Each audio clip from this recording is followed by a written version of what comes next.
You're back with another one. This time we got top 10. Well, it's not even a top 10, honestly. It's just best anime showcase of power in 2021 by VinnyTube. I don't want to get spoiled, so I'm not going to scroll in the comments yet. So, you know how they be doing that.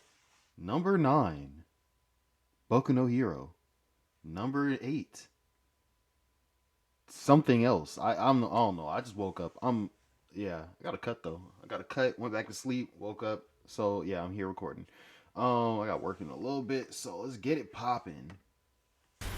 Make sure y'all like the video, comment, subscribe. I see what you did there. The analytics and all tell me you just love showcases of power in anime. Flexing, as they call it. And who doesn't? Those moments are some of the most awesome moments of coronation an anime can give a character. That's why I'll be giving you a gift today. Today our video is going to be on this year's top showcases of power in anime. And I hope that you're prepared for it. Prepared to be both amazed and for some spoilers, mind you. You're going to need it. Our first entry for the day is Rengoku fighting the demons in the train. No, this isn't either of the boss fights, but this really does give off a strong first impression. How can aspiring students like Tanjiro and friends not be impressed? This guy just sensed his way through all the demons' tricks before one-shotting them all in short order. In the process, he even showed off some of his moves, most notably Rising Scorching Sun, all while giving some badass boasts of his own. What a way to make an impression. Even asleep, he can't stop being a badass. His survival instincts alone allow him to power through end moves, pawns, and lead the comeback. Bro, His I tenure in the show need may not have been very long, but man, oh. need to see more of the Hashira. Need to see. Because that Rengoku's just like, has me like,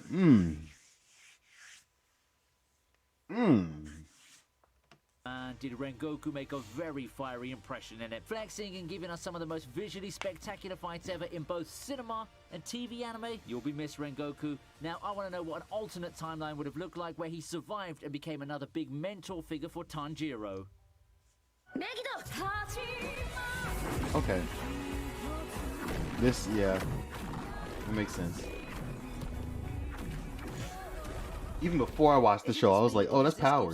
Like, that's power. In terms of insane otherworldly abilities and such, Rimuru already has the title of most overpowered 2021 characters locked up. However, actually seeing it is something in itself, and we get a glimpse of it when he unleashes Megiddo. Seeing Rimuru in rage and just giving zero damns is a scary thought. Taking on the mantle of an executioner, he coldly eradicates 5,000 people, just like nothing. A deeper look at the mechanics behind Megiddo will reveal more of how amazing the ability is, but let's just say that I didn't expect wiping thousands out with the Great Sage's super calculations to look like this. I mean, I just don't see how you assert dominance more than just chilling and sending low-tier water spirits to commit mass murder. I mean, it must be a completely awful feeling being in the middle of that, and all of that comes back to one thing. We're all merely just insignificant insects in Rimuru's world. All will fall beneath his might, and this video just proves that.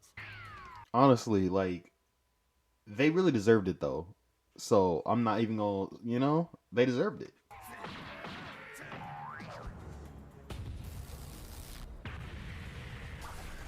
This year's been a good one for One Piece. We're in the midst of a rocking arc featuring the mighty Kaido, but before that, we've got what people have called to be an ultimate team-up. On one side, we've got Luffy teaming up with How'd she get knocked out like that? She came in so confidently. Just... just gone. Characters all fought en masse, especially against heroes, much less guys as strong as the worst generation. Well, there's really no tension. I mean, come on, do you really think Luffy and the boys are going to lose here? I've got to give some props to the animation. It also makes seeing the worst generation's powers look so awesome. Seeing the panels in manga's one thing, but actually seeing it animated completely gives you a new perspective, and we're all left staring in awe. Heck, do they even need each other? Each of them can take down a whole ship by themselves. It's quite a funny thought, though, when you think about it.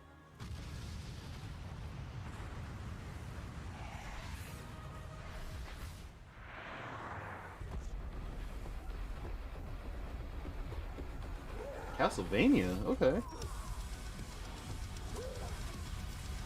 Next is Striga fighting in day armor. Does this also count as the best one-man army moment of the year too? I kind of want to crown it already, you see. Castlevania Season 4 has been nothing short of awesome, and whilst there's more to it than the fights and action sequences, it's moments like these that truly send it over the top. Feast your eyes on this eye-popping sequence of Striga just destroying everyone in sight. It's as brutal and violent as you'd expect, and I don't think maximum carnage would be enough to describe the destruction she released on everyone. The action's fluid, The choreography is on point, and you can really feel the impact every time she swings that large sword of hers. An awesome moment as one of the audience, a truly harrowing moment though, if you imagine yourself in that scene. People have been calling this the Berserk adaptation that we needed and never got. And you know what?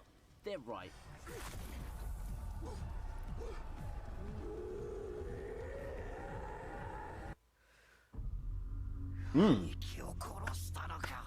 Tokyo Anything with Revengers makes Mikey, its way to the honestly. list with Mikey versus Valhalla. Do you remember the most overpowered characters list I had just Yep, recently? I actually watched that. Go and check Reacted that one out. to Now, it. the reason It's, I brought that video yeah, up right is there. because Where his Mikey's is, featured that's where mine's there. gonna be. If you want It's the right most there. concrete evidence that he belongs in the list of the most overpowered 2021 Maybe, if I remember. characters, then you have it right there. Thorman versus Valhalla has a lot of intense moments of straight up no holds barred fighting between gangs, and it's exactly the kind of stuff you'd expect out of Tokyo Revengers. Most notable in it, however, is that for me, it serves as one of Mikey's many shining moments in the show. You gotta admire his resilience here. Even when it seems he's down and out, he still finds a way to push his resolve and turn the tides with a straight up devastating beatdown on the enemies. Now, this just proves that while he's someone that Thorman respect and take pride in for his strength, his power goes beyond the physical combat abilities. It's pretty much impossible to take the fight out of him, and that alone is scary to think about. Are you enjoying this list so far?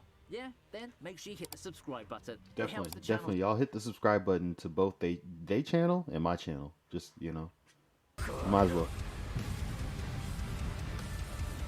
Villain fights intrigue me because of the dynamic that they employ. Yeah, both are bad guys that you won't root for typically, but there's always the more charismatic and the more likable one that you'll be rooting for. In this case, it's Shigaraki, who has a tough matchup ahead of him. Well, on paper at least. Hey, Redestro gave Shigaraki a run for his money at several junctures, but once Shigaraki's quirk evolves and he finally grabs hold of that peak power, it is all over. It's all Shigaraki as far as I'm concerned, and he makes Redestro the first victim of his ferocious counterattacks. It's a chilling moment when Shigaraki completes his resolve, but I can't help but feel in awe to see his evolution complete in such a manner. Melting down an entire city is something, I tell you. This is Shigaraki's crowning moment, the very time we know that he means business. He solidly cemented himself as the ultimate villain and the one capable of following his master's footsteps. Our heroes have a tough battle ahead if they want to even sniff a chance at beating this monster.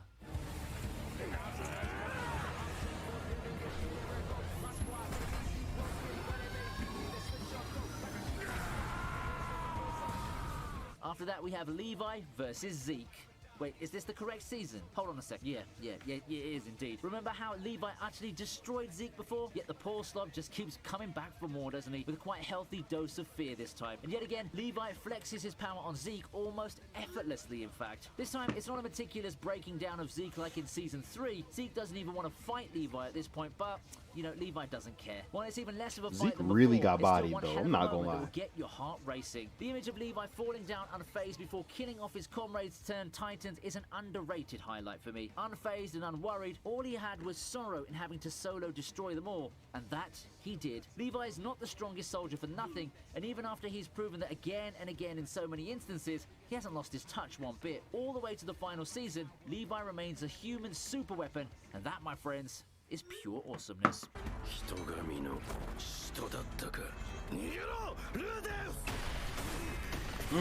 I'ma get there. I'ma get there. Just wait. I'ma get there. I'm not there yet.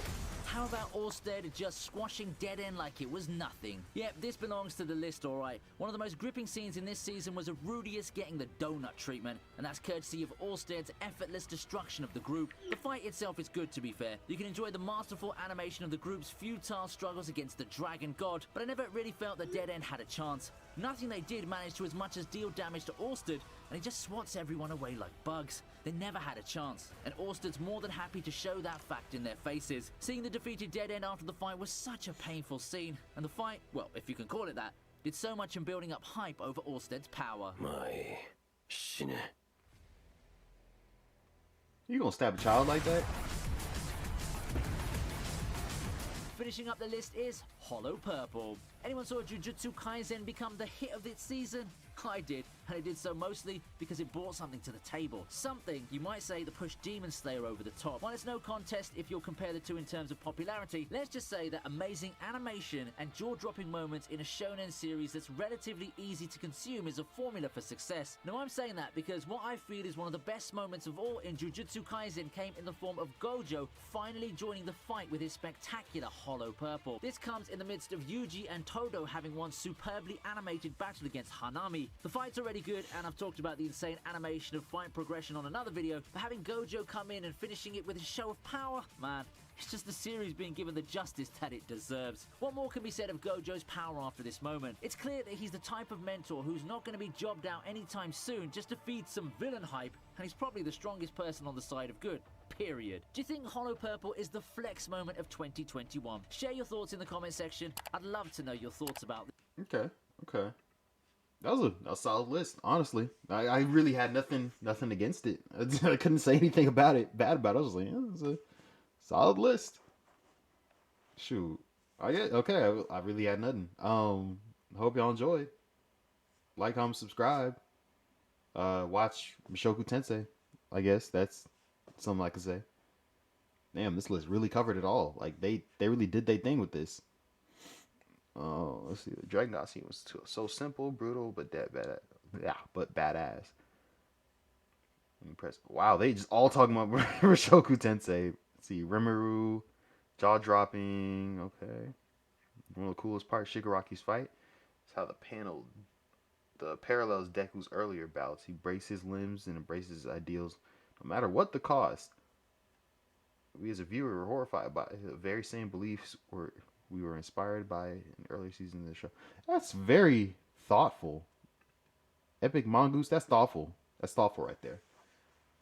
Yeah, I hope y'all enjoy. Like, comment, subscribe. I'm out.